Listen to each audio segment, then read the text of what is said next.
What should be the topic of my next post? That is a question that creators ask themselves every day. How do the pros answer that question? We dug into the Creator Spotlight archives to give you some condensed answers on exactly that. Also, watch out for the end of the video where I briefly summarize all of the answers.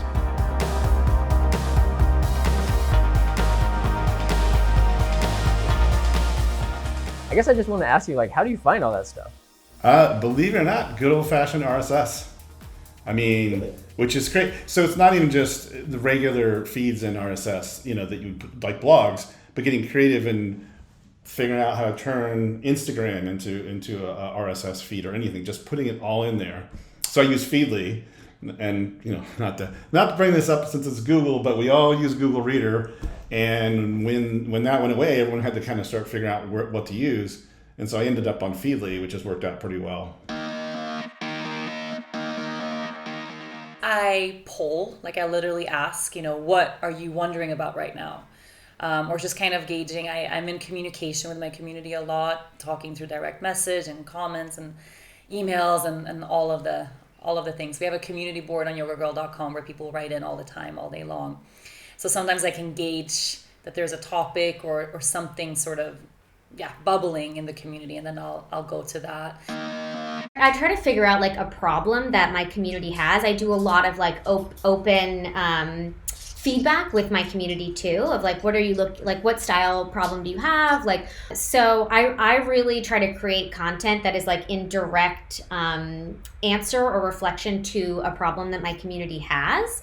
So rather than approaching something from like purely creative, where I'm kind of like dreaming up an idea on my own, I really try to ask my community what they're looking for, what brands are they interested in. If you are having that ongoing conversation with your audience, they will tell you exactly what they want to see. And so I take their ideas. Obviously, it needs to make sense with the SEO and everything else like that. And that's how I get my ideas. I look at also what's doing well on the site or what's doing well on the YouTube channel, if there's overlap in the two, and if it makes sense, like I said, with the SEO and the traffic, if I feel like I'm ranked for it, then I go for it. With images and things like that, it's really important to name the images whatever your topic is. And that's something that I did not do in the beginning. And it's kind of a bummer as far as SEO goes.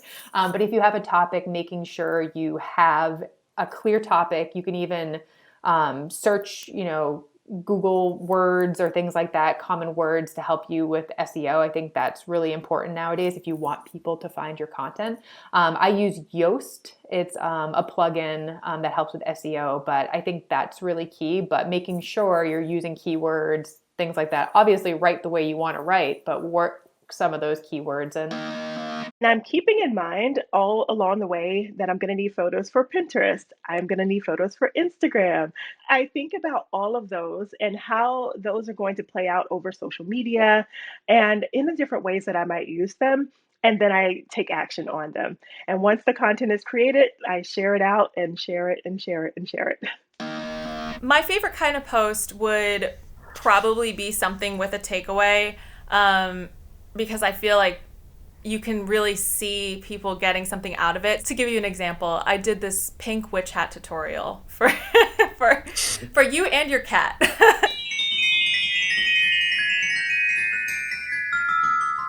Check my description for the supplies that you need. All of the decorations are completely optional. Okay. And I was thinking, no one's gonna make this, but it was fun to do.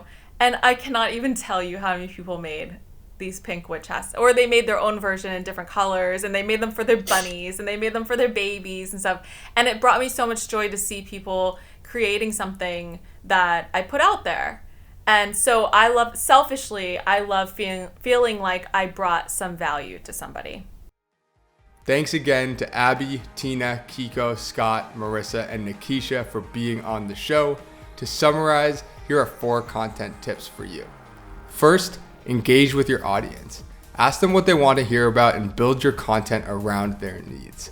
Second, and this ties in with the first point, make sure that your content has a clear takeaway. Third, SEO is super important. Make sure to use the right keywords and write proper alt text on your photos. Fourth, RSS can be a great way to stay up to date with the latest trends about topics that you care about. That's it for today. Have a good one.